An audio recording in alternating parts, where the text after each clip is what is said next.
दुनिया जहां शांति की तलाश कर रही है, वहीं हमारा पड़ोसी देश पाकिस्तान अपनी नफरत की दुकान चमकाने में लगा है।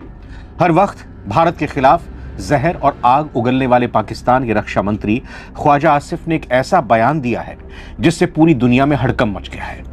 पाकिस्तान एक तरफ तो ईरान युद्ध में आधे अधूरे सीज फायर का श्रेय लेने की होड़ में लगा हुआ है, वहीं दूसरी तरफ ख्वाजा आसिफ ने एक बार फिर मजहबी कार्ड खेलते हुए भारत और इजराइल को पूरी मुस्लिम दुनिया का, मुसलमानों का सबसे बड़ा दुश्मन बताया है। उन्होंने अपील की है कि सभी इस्लामी देशों को एकजुट होकर इन दोनों देशों के खिलाफ खड़ा होना चाहिए। आखिर क्यों पाकिस्तान अचानक इतनी नफरत फैला रहा है? क्या इसके पीछे ईरान अमेरिका सीज फायर को नाकाम करने की कोई साजिश है? नवभारत टाइम्स की रिपोर्ट के मुताबिक ख्वाजा आसिफ ने इस्लामी देशों से एकजुट होने की गुहार लगाई है, सब साथ आ जाइए। उन्होंने कहा कि भारत और इजराइल कभी भी मुसलमानों के दोस्त नहीं हो सकते, यानी दुश्मन रहेंगे। आसिफ का दावा है कि ये दोनों देश मिलकर इस्लामी जगत के खिलाफ साजिश रच रहे हैं। उन्होंने ईरान और अमेरिका के बीच हुए हालिया सीज फायर का हवाला देते हुए कहा कि मुस्लिम दुनिया को इस समझौते की रक्षा करनी चाहिए, क्योंकि भारत और इजराइल इसे तोड़ने की कोशिश करेंगे। ये पहली बार नहीं है कि जब किसी पाकिस्तानी नेता ने इस तरह का जहर उगला है, लेकिन इस बार की टाइमिंग बहुत कुछ बयां कर रही है। पाकिस्तानी रक्षा मंत्री ख्वाजा आसिफ ने बुधवार को ईरान में सीज फायर के मुद्दे पर नेशनल असेंबली यानी वहां की संसद में बोलते हुए कहा, अल्लाह करे कि हम शांति और सुलह स्थापित करने में सफल हों। ईरान में जंगबंदी बहुत खुशी की बात है, लेकिन मुस्लिम उम्मा यानी इस्लामिक वर्ल्ड को इसकी रक्षा के लिए सतर्क रहना होगा, सावधान होना चाहिए। मुस्लिम दुनिया को शांति के लिए पैदा होने वाले खतरों से चौकस होने की जरूरत है। ख्वाजा आसिफ ने एक और इस्लामी वर्ल्ड में पाकिस्तान की अग्रणी भूमिका की बात कही, तो वहीं भारत और इजराइल को मुस्लिमों का दुश्मन बता डाला। आसिफ ने कहा कि इस्लामी दुनिया को अपने दुश्मनों को साफ तौर पर पहचान लेना चाहिए। मुस्लिमों का बहुत स्पष्ट दुश्मन दक्षिण एशिया में भारत और खाड़ी क्षेत्र में इजराइल है। ख्वाजा आसिफ पाकिस्तान के सीनियर नेताओं में शुमार हैं, लेकिन बड़बोलेपन के लिए जाने जाते हैं। खासतौर से भारत को लेकर ख्वाजा आसिफ बयान देते रहे हैं। बीते साल मई में भारत पाकिस्तान की 4 दिन की लड़ाई के बाद से ख्वाजा आसिफ ने लगातार कभी हमले करने तो कभी तबाही मचाने की गीदड़ भभकी भारत को लगातार दी है। ख्वाजा आसिफ ने कहा है कि इस्लामी ब्लॉक को अब जागना होगा, लेकिन सवाल यह है कि क्या मुस्लिम दुनिया पाकिस्तान की बातों में आएगी?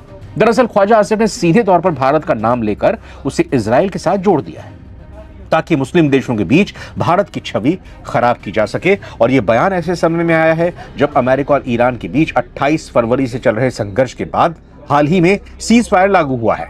पाकिस्तान इस समझौते में अपनी मध्यस्थता की भूमिका को महत्वपूर्ण बता रहा है। नेतन्याहू की जीत के लिए हवन शुरू हो गया है भारत में। संभल की तस्वीर आपको दिखा रहा हूं, यूपी के संभल में नेतन्याहू के लिए हवन। ओम भगवता विजय गणपति नमः स्वाहा। ओम भगवता विजय गणपति नमः स्वाहा। ओम भगवता विजय गणपति नमः स्वाहा।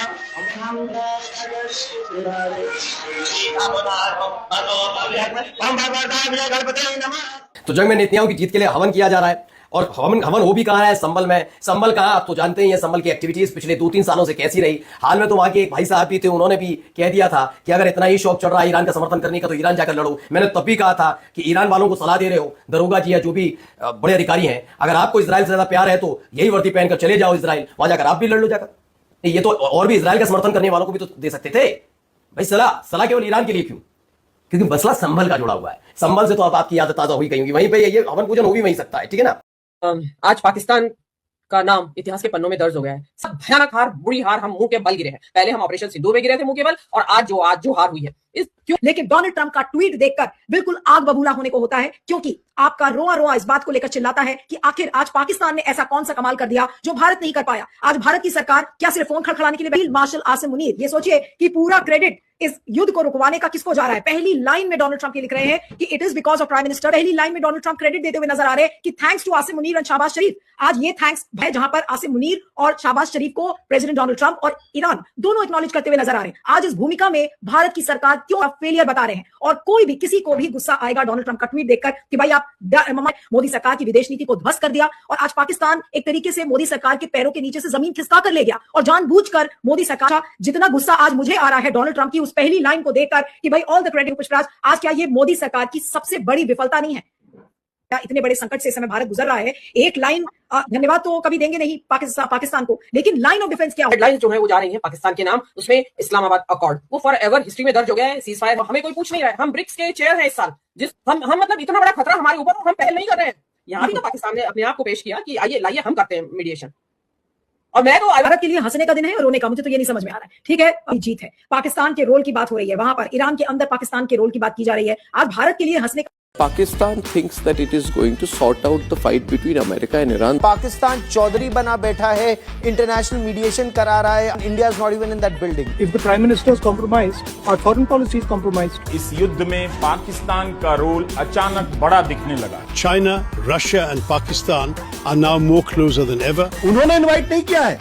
असीम मुनीर अमेरिका के राष्ट्रपति से बात कर रहे हैं और भारत जो अपने आप को विश्वगुरु कह रहा था वो कहीं नहीं है। अरे हम तो फकीर आदमी हैं, झोला लेके चल पड़ेंगे। Pakistan is faring much better diplomatically than India. Bharat की कोई भूमिका नहीं है, तो अब काहे के विश्वगुरु हैं? युद्ध रुकवाने में पाकिस्तान की भूमिका हो और भारत की नहीं। ये भूमिका तो भारत की होनी चाहिए थी। इस सज्जन को क्या तकलीफ है भाई? सवाल है कि अभी तक के हालात में भारत का क्या रोल रहा? पाकिस्तान आज दुनिया की सबसे बड़ी क्राइसिस में मध्यस्थ बनकर उभर रहा है। आज की तारीख में this is the biggest diplomatic coup. ये तो लेने के देने पड़ गए। I believe we are. Pakistan काम कर रहा है कि मैं ये करवाऊंगा वो करवाऊंगा अमेरिका के कहने पे। आप ये देख रहे हैं कि इसमें पाकिस्तान की कोई डिप्लोमेसी नहीं है, इसमें पाकिस्तान की कोई डिप्लोमेसी नहीं है, और यहाँ पे मैं आपको बता रहा हूँ आगे चल के पाकिस्तान भयानक तरीके से आइसोलेट होता है। मगर एक और बात है दोस्तों, पाकिस्तान की पहल पर यह सब हुआ है, यानी कि इस पूरे मामले में पाकिस्तान एक बहुत ही ताकतवर रीजनल प्लेयर के तौर पर उभरा है। और ये इनके ऊपर खबर है, हिंदी में खबर हम आज आपको दिखला रहे हैं। बोले पाक पीएम और आर्मी चीफ की अपील के बाद यह फैसला लिया गया है। ये हिंदी में सर, ये बात बड़ा अच्छा लगता है कि युद्ध विराम हो गया, लेकिन सर पाकिस्तान ने युद्ध विराम करा दिया, ये कैसा लगता है सुनने में? आज पाकिस्तान इतने बड़े युद्ध में मध्यस्थता कर रहा है और सभी उसको धन्यवाद दे रहे हैं, और तुम दलाल कहते हो? शर्म आनी चाहिए। अब दोस्तों ये बातचीत इस्लामाबाद में शुक्रवार से शुरू हो रही है, जिसमें अमेरिका भी रहेगा, जिसमें ईरान भी रहेगा, पाकिस्तान है, और अब इस्लामाबाद टॉक्स, इस्लामाबाद अकॉर्ड्स, पाकिस्तान ने इसमें मेजर रोल प्ले किया है। अमेरिका हर जगह हमने मार खाई है विदेश नीति में। वो और उसकी पालतू मीडिया, पाकिस्तान में महंगाई बढ़ गई है, पाकिस्तान को हम झुका देंगे, पाकिस्तान को कितने टुकड़ों में बांट देंगे। और बताइए क्या औकात रहेगी भारत की, जिसको फादरलैंड बोला वो भी मार खा रहा है।